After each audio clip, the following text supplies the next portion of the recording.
ஜெய் என்னோட உறவுகளுக்கெல்லாம் அம்மாவோட காலை வணக்கம். எல்லா உறவுகளும் நல்லா இருக்கணும். எல்லாருக்காகவும் அம்மா பிரார்த்தனை பண்ணிட்டு, மீண்டும் உங்களுக்காக இன்னும் சில பூஜைகள் பண்றதுக்காக வந்துட்டேன். நம்மளோட மனது எவ்வளோதான் தூய்மையா இருந்தாலும், அத களங்கப்படுத்துறதுக்காகவே சில பேர் வந்து சேருவாங்க. அந்த சேரப்படக்கூடிய நபர்கள் எப்படி இருப்பாங்க அப்படின்னு பார்த்தீங்கன்னா, நம்ம எந்த பாதைகள்ல போறோமோ, அந்த பாதைகள்ல குறுக்கிட்டு நம்ம மனத கெடுக்கிறது மட்டும் இல்லாம, நம்மளோட பயணங்களையும், நம்மளோட வேலைகளையும் கெடுத்துட்டே இருப்பாங்க. நீங்க அத எல்லாருமே அன்பு நினைச்சுட்டு, அது மேல பாசத்த காட்டி நீங்க இருக்கும்பொழுது, அவங்களோட உண்மையான சுயரூபம் கொஞ்ச நாள்லயே வெளிப்பட ஆரம்பிச்சுடும். அது கொஞ்ச நாள்னு சொல்றத காட்டிலும் 2, 3 மாதத்துக்குள்ளே வெளிப்பட ஆரம்பிச்சுடும். அதற்கப்புறம் பார்த்தீங்கன்னா, நீங்க படுற துன்பங்களுக்கு ஒவ்வொரு காரியங்களுக்கும் ஒவ்வொரு தடைகள உருவாக்கும். அதனால அந்த படக்கூடிய துன்பங்களுக்கு அளவில்லாத துயரத்த நீங்க சந்திப்பீங்க. அதனால யாருகிட்டயுமே எந்த ஒரு சூழ்நிலைகளும் எதையும் நீங்க நம்பாதீங்க. ஏன்னா, இங்க எல்லாமே போலியான வாழ்க்கை. இந்த போலியான வாழ்க்கையில பார்த்தீங்கன்னா, சில நேரங்கள்ல சில மனிதர்கள் அப்படிங்கிறது மாரி, சில நேரங்கள்ல அவங்க நமக்கு தகுந்த மாதிரி இல்லாம, அவங்களுக்கு தகுந்த மாரி நம்மள மாத்த நினைக்கிறதும்,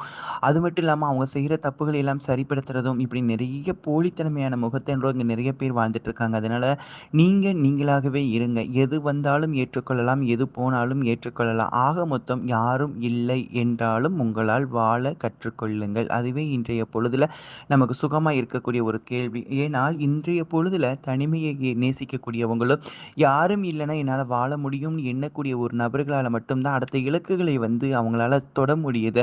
இவங்க இல்லன்னா வாழ முடியாது, அவங்க இல்லன்னா வாழ முடியாது, அவங்க பேசலனா என்னால இருக்க முடியாது அப்படின்னு சொல்றவங்க எவ்வித இலக்குகளையும் நம்மளால அடைய முடியாது. ஸோ நான் என்ன சொல்றேன்னா, அன்பு வேண்டான்னு சொல்லல, காதல் வேண்டான்னு சொல்லல, குடும்பத்தில பற்றுதல் வேண்டான்னு சொல்லல. எது இருந்தாலும், இல்லாட்டாலும் உங்களால வாழ முடியும். அப்படிங்கிற இலக்குகளோட நீங்க ஒவ்வொரு விஷயத்தையும் செய்தால் நல்லாருக்கும். இன்னைக்கு பண கஷ்டங்கள், உடல்நிலைகள் பிரச்சனைகள், குடும்ப பிரச்சனைகள் எல்லாமே உங்களுக்கு சரியாயிடும். ஏன்னா, அம்மா உங்களுக்காக பிரார்த்தனை பண்ணிட்டு, மீண்டும் நீங்க சுகமா இருக்கணுங்கிறதுக்காகவே தனி பிரார்த்தனைகள் பண்ண போறேன். காலம் உங்களானது, காலம் பொன்னானது. மீண்டும் இன்னொரு நேரம் உங்களை சந்திக்கும் வரை தற்காலிகமாகவே இருந்து விடைபெற்றுக் கொள்கிறேன். சக்திமான் ஜெய் பவானி. வணக்கம்.